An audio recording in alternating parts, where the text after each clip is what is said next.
Imagine waking up tomorrow and being told, walk, not for a mile, not for 10, walk for thousands of miles, across deserts, over mountains, through freezing ice fields, with no map, no shoes, no phone, and no idea what's on the other side.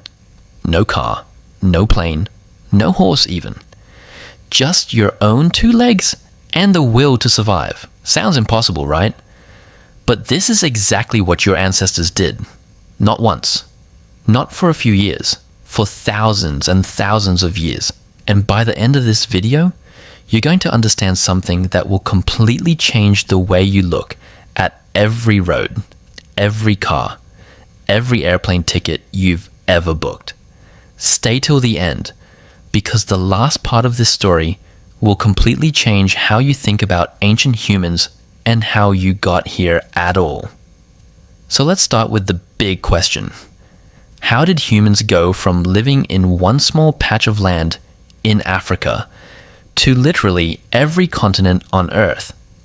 No boats with engines, no compasses, no weather apps warning them about storms. Just raw human stubbornness. Picture this. You're a small group of early humans, maybe 20 or 30 people, somewhere in East Africa, tens of thousands of years ago.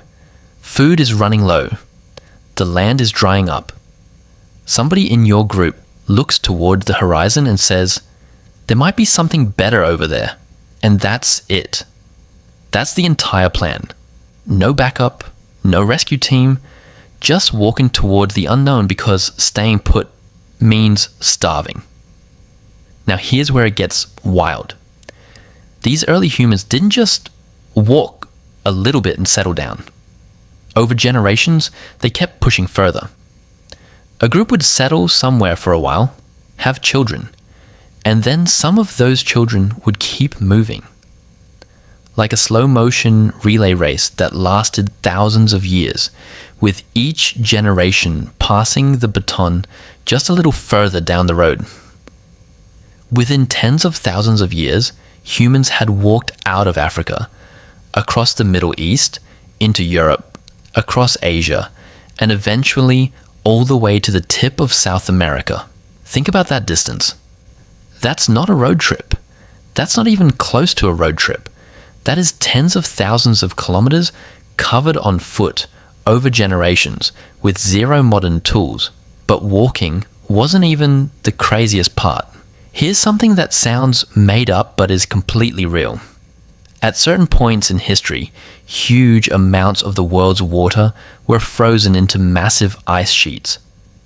This caused sea levels to drop so low that land bridges appeared where there used to be ocean.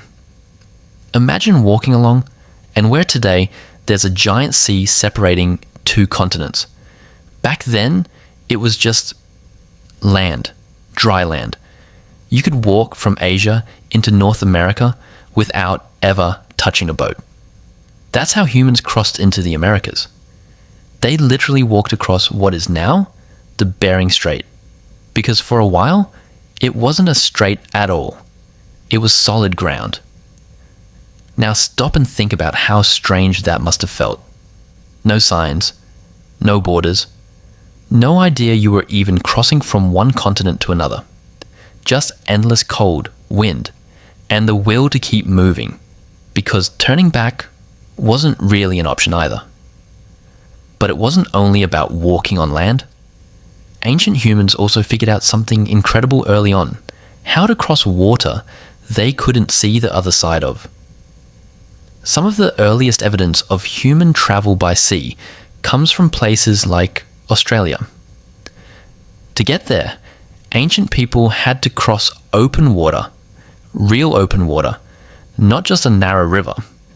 And they did this with nothing but simple rafts or basic boats, no navigation instruments, no engines, just paddling into open ocean and trusting that land existed somewhere out there.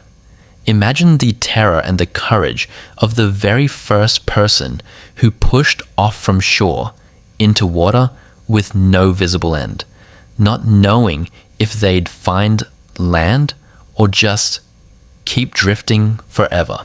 Here's where the story gets even crazier. These early travelers weren't just wandering aimlessly.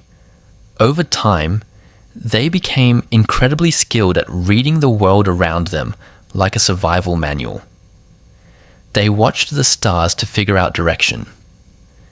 They noticed how birds flew differently near land compared to open ocean.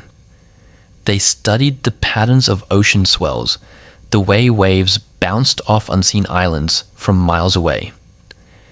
They tracked cloud formations that clustered above land masses. All of this without writing anything down, without any instruments, just passed from person to person, generation to generation, through memory and storytelling. Compare that to today. If your phone's GPS goes down for 5 minutes, panic sets in. Ancient humans crossed entire oceans using nothing but the sky, the birds, and stories passed down by their grandparents. It's honestly hard to even imagine that level of trust in nature and in each other.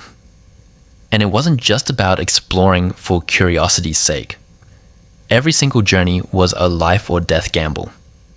Moving to a new place could mean finding fresh water and better hunting grounds. But it could also mean walking straight into a place with no food at all, or dangerous predators, or freezing conditions nobody in the group had ever experienced before. There was no emergency service to call.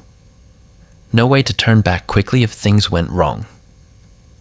Every step forward was a bet on survival, made with nothing but instinct, teamwork, and desperation. Next time you're sitting in traffic, or waiting for a flight, or complaining about a long car ride, remember this. Your ancestors walked across entire continents, crossed oceans they couldn't see the end of, and survived ice ages with nothing but courage and each other. And because of that, you exist today. That's not just history. That's the story of why humans never stop moving. And honestly, we probably never will.